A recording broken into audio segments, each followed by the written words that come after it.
Model auxiliary में हमने शैल और शुड का प्रयोग पढ़ाया था। आज उसी के आगे में पढ़ाएंगे विल और वुड का प्रयोग। ठीक, तो ये विल है, तो विल का जो प्रयोग है ये फ्यूचर टेंस में होता है। फ्यूचर टेंस में अब किसके साथ होता है जान लीजिए, second person and third person के साथ में। सेकंड एंड थर्ड पर्सन के साथ में। सेकंड पर्सन थर्ड पर्सन क्या होता है,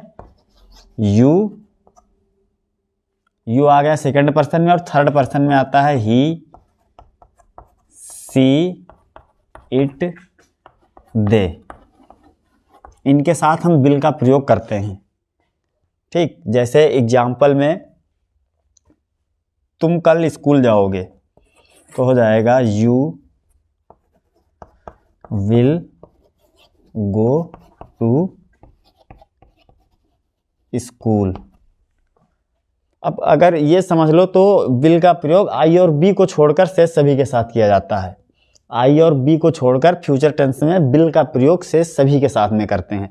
तो अगर आप आई और बी को छोड़ दोगे, जैसे समझ लो आई और वी, तो आई और बी जो हैं ये सब फर्स्ट पर्सन के प्रोनाउन हैं।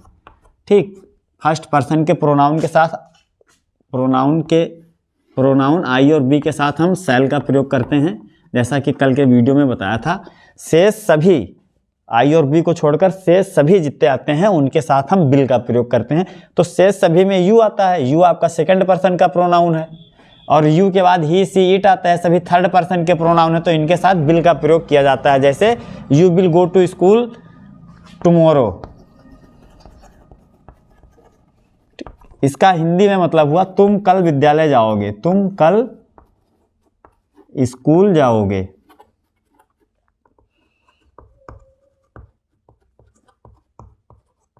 तुम कल स्कूल जाओगे, तो यू के साथ विल का प्रयोग हुआ। इसी प्रकार ही, सी, इट, दे सभी के साथ विल का प्रयोग होता है। जैसे दे विल हेल्प मी, वे मेरी मदद करेंगे। फ्यूचर की बात है तो दे विल हेल्प मी, वे मेरी मदद करेंगे। इसी प्रकार ही के साथ भी विल का ही प्रयोग होता है। जैसे ही विल राइट, जैसे he will write a letter, he will write a letter tomorrow. Tomorrow means कल आने वाला, कल वह एक पत्र लिखेगा। इसका क्या मतलब हुआ, वह कल एक पत्र लिखेगा। तो इस प्रकार हम विल का प्रयोग इन स्थितियों में करते हैं, आई और बी को छोड़कर फ्यूचर टेंस में फर्स्ट और सेकंड और थर्ड पर्सन के प्रोनाउन के साथ। सेकंड पर्सन का जो प्रोनाउन है वो यू है, और थर्ड पर्सन का जो प्रोनाउन है वो है ही, सी, इट, दे। किसी का नाम आ जाए जैसे मोहन, ठीक, वैसे ही यहाँ पर हमने लिख दिया था, ही का मतलब पुरुष होता है तो उसमें मोहन आ गया। सी का मतलब वह कोई स्त्री, तो उससे कोई लेडीज आ गई। ठीक, जैसे मोहन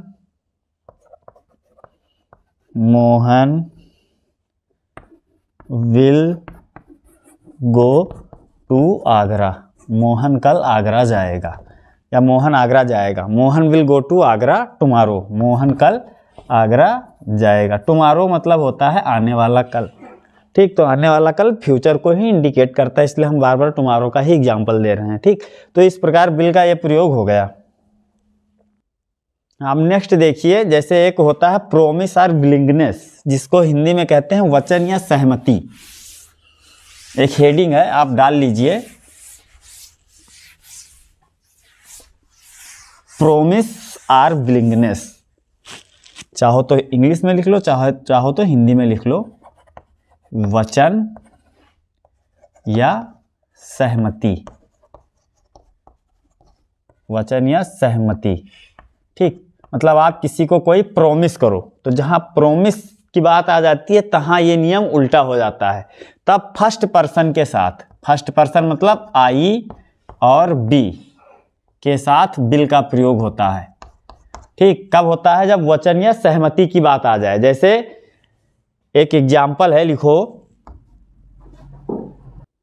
जैसे I will give her my car. इसका मतलब हुआ मैं उसे अपनी कार दूंगा। यहाँ पर आप प्रोमिस कर रहे हो, क्या कर रहे हो, वचन दे रहे हो, प्रोमिस कर रहे हो, वायदा कर रहे हो आप। तो वहाँ पर ये जो क्या कहते हैं नियम है वो उल्टा हो गया। जब आपने वादा किया तो विल का प्रयोग आई और बी के साथ हो गया।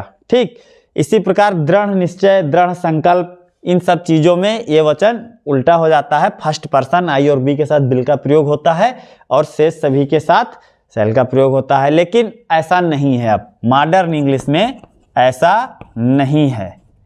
मॉडर्न इंग्लिश में अब हम ऐसा नहीं करते हैं। बहुत ही ध्यान देने वाली बात है, सुनो। मॉडर्न इंग्लिश में अब आप जहाँ मर्जी वहाँ विल का प्रयोग कीजिए और जहाँ मर्जी वहाँ आप शैल का प्रयोग करिए। लेकिन इसकी भी एक कंडीशन है, टर्म्स एंड कंडीशन। यदि वाक्य इंट्रोगेटिव है, क्या है, इंट्रोगेटिव, ठीक, तो जिसके साथ जो प्रयोग होता है, जैसे आई और बी के साथ शैल का प्रयोग होता है, आई और बी के साथ शैल का प्रयोग होता है, शेष सभी के साथ विल का प्रयोग होता है। तो यदि वाक्य इंट्रोगेटिव है तो ये नियम को फॉलो होगा।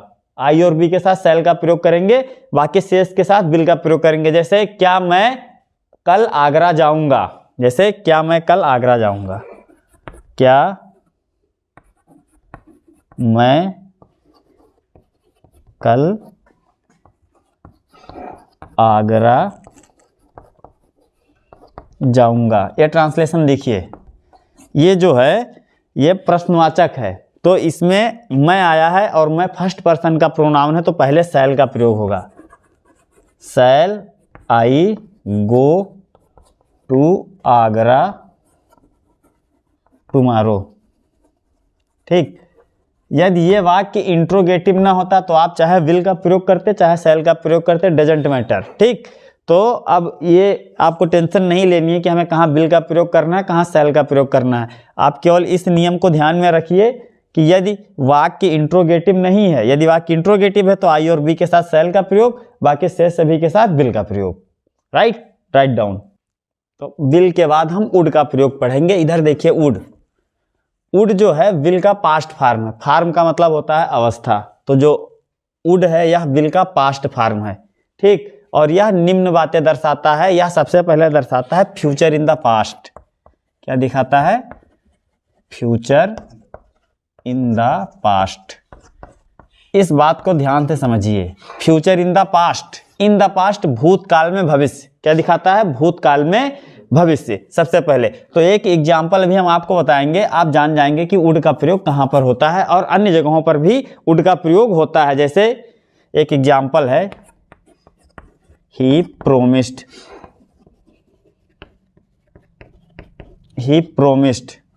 that he would return the book। आपने इस चीज को पढ़ा, इसका अर्थ क्या होता है, फ्यूचर इन द पास्ट, भूतकाल में भविष्य। सबसे पहले इस सेंटेंस को पढ़िए, क्या लिखा है, ही प्रोमिस्ड। इसका मतलब हुआ उसने वादा किया था। क्या हुआ, उसने वादा किया था कि he would return the book, वह पुस्तक लौटा देगा या वापस कर देगा, लौटा देगा। ध्यान से देखिए, उसने वादा किया था। अगर आपको टेंस की जानकारी है तो ये टेंस क्या हो गया, पास्ट, कि वह पुस्तक लौटा देगा। वह पुस्तक लौटा देगा, ये क्या है, फ्यूचर, लौटा देगा। ठीक, तो यहां क्या लिखा, फ्यूचर इन द पास्ट। उसने भूतकाल में वादा किया था। कब वादा किया था, भूतकाल में, कि वह पुस्तक लौटा देगा। और किस चीज का वादा किया था, भविष्य काल की, कि वह भविष्य काल में पुस्तक लौटा देगा। तो जहां पर ऐसा सीक्वेंस हो वहां पर हम वुड का प्रयोग करते हैं। ठीक, एक एग्जांपल इसका और देखिए, अभी तुरंत एकदम क्लियर हो जाएगा। जैसे एक एग्जांपल है, I told my friend, I told my friend that, I told my friend that I would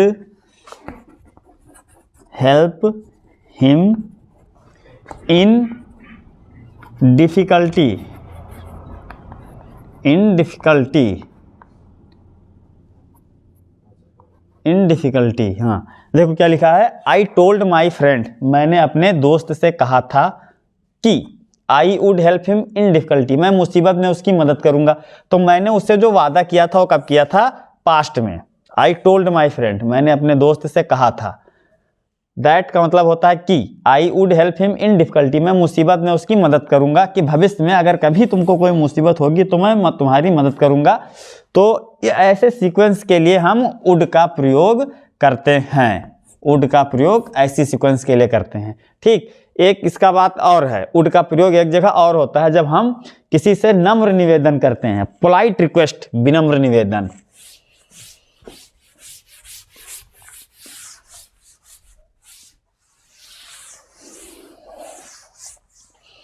ठीक, ये फ्यूचर इन द पास्ट हो गया। दूसरा है पोलाइट रिक्वेस्ट के लिए भी वुड का प्रयोग होता है, पोलाइट रिक्वेस्ट। अब पोलाइट रिक्वेस्ट को हिंदी में कहते हैं विनम्र निवेदन। जैसे एग्जाम्पल में है,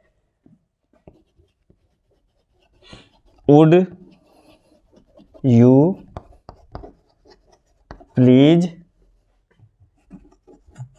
help me to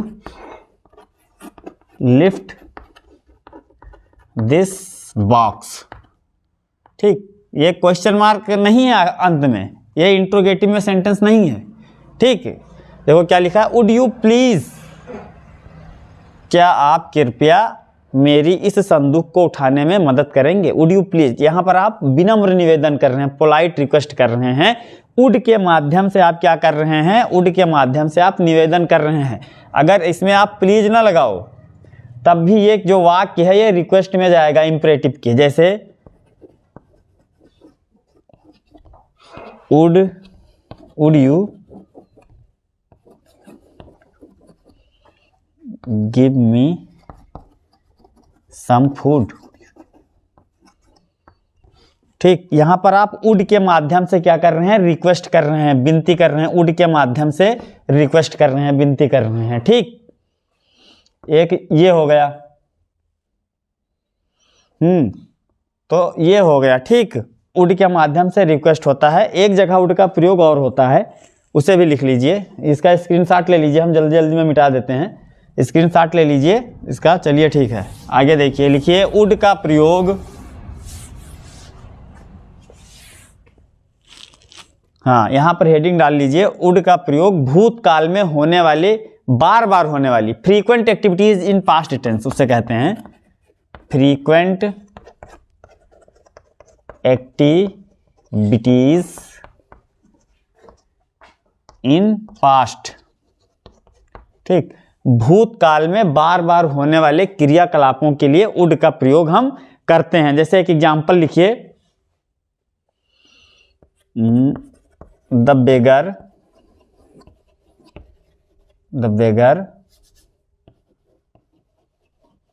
would come every day for food. ठीक, ध्यान से समझिएगा इस वाक्य को। The beggar would come every day for food. जो भिखारी है वो प्रत्येक दिन आया करता था भोजन के लिए। ठीक, कब आया करता था, भूतकाल में आया करता था, भूतकाल में आया करता था। किसके लिए, भोजन के लिए आता था। तो परमानेंट नहीं आता था, बार बार आता था, फ्रीक्वेंट। ठीक, फ्रीक्वेंट का मतलब क्या होता है, अक्सर। फ्रीक्वेंसी इसका मतलब मात्रा, फ्रीक्वेंट का मतलब मात्रा होता है, मतलब कार्य की मात्रा को मापता है। तो जो भिखारी है वो भूतकाल में बार बार आया करता था भोजन के लिए। ठीक, तो जब ऐसी कोई चीज हो तो वहां पर हम वुड का प्रयोग करते हैं। जैसे एक एग्जाम्पल और लिखिए, बचपन में मैं क्रिकेट खेलने जाया करता था। ठीक, तो यहां पर भी वुड का प्रयोग होगा। I would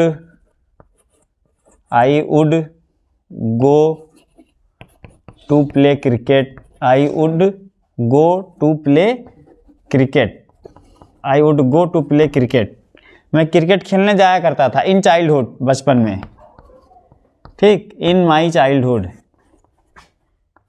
in my childhood, मैं अपने बचपन में क्रिकेट खेलने जाया करता था।